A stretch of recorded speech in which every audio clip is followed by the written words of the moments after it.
Hello dear students, welcome in today's class. बच्चों आज हम फिर से आपका एक न्यू चैप्टर स्टार्ट करने जा रहे हैं। Okay, so this is your chapter number 18 and the name of the chapter is use of verb to be, यानी कि इस चैप्टर में हम वॉज वर्ब को डिस्कस करने वाले हैं। ओके, चलिए स्टार्ट करते हैं। वॉज वर्ब को अच्छे से रीड करते हैं, समझते हैं। वॉज वर्ब का प्रयोग अब कहाँ पर करेंगे हम, ठीक है, किस जगह पर और क्यों करेंगे वॉज वर्ब का यूज, ठीक है। कहाँ पर करते हैं? पास्ट टेंस में। हम वॉज वर्ब का यूज हम पास्ट टेंस यानी कि भूतकाल में करते हैं, जो हमारे टाइम बीत चुका है, ठीक है। पहचान क्या बताई है? वाक्य के अंत में था, थी, थे आदि शब्द आते हैं, ठीक है। ये हमारे वाक्य के अंत में आते हैं शब्द। Okay, rule for affirmation affirmative sentence से, ठीक है, साधारण वाक्यों के नियम बताए हैं हम यहाँ पर आपको। अफर्मेटिव सेंटेंस क्या होगा? सबसे पहले हमारा सब्जेक्ट प्लस वॉज या वर प्लस ऑब्जेक्ट, ठीक है। ये हमारा अफर्मेटिव सब्जेक्ट का रूल, अफर्मेटिव सेंटेंस का रूल होगा। उसके बाद है एग्जाम्पल, आकाश साफ था, ठीक है। अकॉर्डिंग टू रूल बनाएंगे। सब्जेक्ट हमारा क्या है? आकाश, ठीक है। तो द स्काई, देन हम वॉज वर्ब में से एक चूज करेंगे अकॉर्डिंग टू सब्जेक्ट। सब्जेक्ट हमारा सिंगुलर है इसलिए हमने वॉज चूज किया है, ठीक है। आकाश वॉज प्लस लास्ट में ऑब्जेक्ट क्या था? आकाश वॉज क्लियर, ठीक है, यानी कि the sky was clear. Okay, आम मीठे थे, द मैंगोस वर स्वीट, ठीक है, क्योंकि एक से ज्यादा आम की बात हो रही है, ठीक है। मैं खुश था, आई वॉज हैप्पी, ठीक है, यहाँ पर सिंगुलर है इसलिए वॉज हमने ऐड किया है। अंगूर खट्टे थे, द ग्रेप्स वर शोर, ठीक है। इस तरीके से हम इसको ट्रांसलेट करेंगे। नेक्स्ट आपको बताया है रूल फॉर नेगेटिव सेंटेंसेस, ठीक है। नेगेटिव सेंटेंस का रूल बताया है, subject plus was were plus not plus object, ठीक है। ये हमारा सेंटेंस का इसका रूल होगा, subject plus was were plus not plus object, ठीक है। एग्जाम्पल, वह मेरे मित्र नहीं थे, दे वर नॉट माई फ्रेंड्स, ठीक है। कैसे बनाया हमने?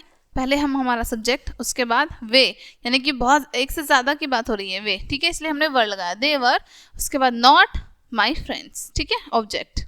हम कल वहाँ नहीं थे, we were not there yesterday, ठीक है। वह घर पर नहीं था, he was not at home, ठीक है। वह स्वस्थ नहीं था, he was not healthy. Okay, इस तरीके से हम इनको ट्रांसलेट करेंगे। नेक्स्ट है रूल फॉर इंटरोगेटिव सेंटेंस, ठीक है। इंटरोगेटिव सेंटेंस के रूल बताए हैं। क्या होगा? फर्स्ट टाइप में question word plus was verb plus subject plus object plus question mark, ठीक है। ये हमारा रूल होगा इंटरोगेटिव का फर्स्ट, ठीक है।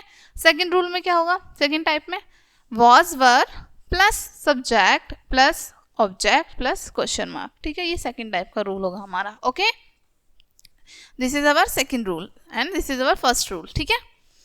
अब इसके एग्जाम्पल देखते हैं। वह कौन था? अब ये कहाँ पर यूज होगा? फर्स्ट रूल, ये भी तो पता होना चाहिए कि फर्स्ट कहाँ यूज करेंगे हम, सेकंड कहाँ यूज करेंगे, राइट। तो फर्स्ट रूल हम वहां पर यूज करेंगे जब हमारा क्वेश्चन वर्ड हमारे सेंटेंस के बीच में आ रहा हो, ठीक है। हिंदी वाक्य के बीच में जब हमारा क्वेश्चन वर्ड आ रहा हो तब हम हमारा फर्स्ट वाला रूल यूज करेंगे, और जब क्वेश्चन वर्ड हमारा स्टार्टिंग में आ रहा हो तब हम हमारा सेकंड रूल यूज करेंगे, ठीक है। अब देखो, वह कौन था, हमारा क्वेश्चन वर्ड बीच में आ रहा है, राइट। अब हम स्टार्ट करेंगे क्वेश्चन वर्ड से, who was he, question mark, ठीक है। क्या शिवाजी एक महान देशभक्त थे? अब क्वेश्चन वर्ड हमारा स्टार्टिंग में आ रहा है तो हम सेकंड रूल के अकॉर्डिंग बनाएंगे, was Shivaji was Shivaji a great patriot, ठीक है, क्वेश्चन मार्क। क्या वे विद्यार्थी थे? वर दे स्टूडेंट्स, वे कमरे में कब नहीं थे? When were they not in the room, ठीक है, when were they not in the room, last में क्वेश्चन मार्क, ठीक है। इस तरीके से हम इनको ट्रांसलेट करेंगे। ओके, देन आपको यहाँ पर एक्सरसाइज दी है, इंग्लिश में ट्रांसलेट करनी है ये आपको, ठीक है।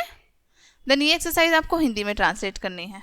ओके डियर स्टूडेंट्स, ये चैप्टर आपका यहीं पे फिनिश होता है। आई होप ये चैप्टर आपको अच्छे से समझ आया होगा।